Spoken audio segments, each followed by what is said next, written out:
After weeks of testimony, the jury in the Dale Warner murder trial expected to get the case tomorrow following closing arguments and jury instructions. Warner is accused of murdering his wife, Dee, in 2021 and welding her inside of a fertilizer tank. Melissa Andrews has been covering it from the start for us and is here now with what we can expect to happen tomorrow. So, Mel, first, let's cover why no court today. Well, the court gave the prosecution and the defense time today to prepare their closing arguments.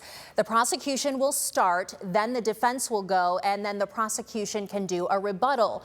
The jury will then get instructions, including what elements must be proven in order to find Dale Warner guilty of killing his wife, Dee.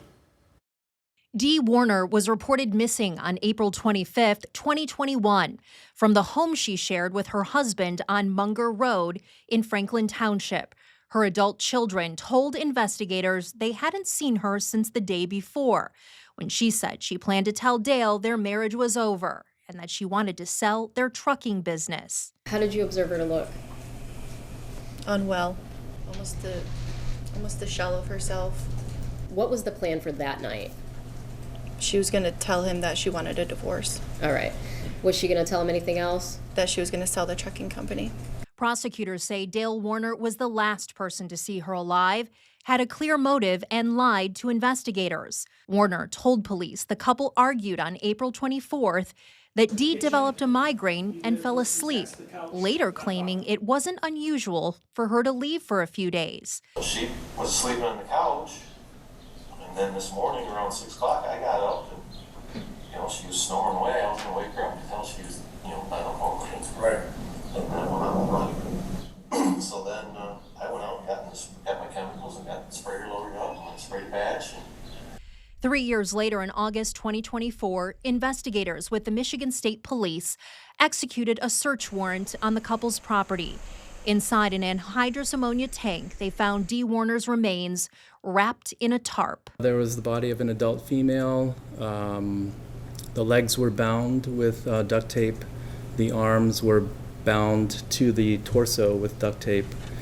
There was duct tape over the nose, mouth, part of the head.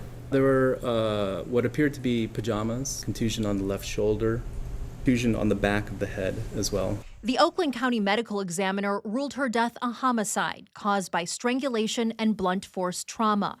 Jurors also saw surveillance and drone video allegedly showing Dale moving that tank with heavy equipment days after Dee disappeared.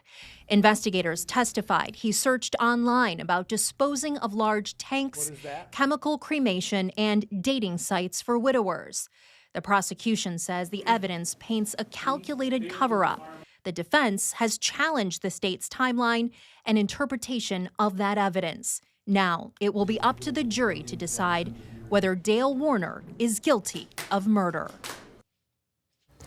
4 alternates will be chosen and sent home before deliberations, but they will come back if needed. We will stay in the courtroom in case there are any jury questions during deliberations. We will get a 30-minute notice when that verdict is reached, and of course, we'll alert you on your phone as soon as we know, and we will stream the verdict live on WTOL 11+, WTOL.com, and the WTOL 11 YouTube page. For 11 Investigates, I'm Melissa Andrews.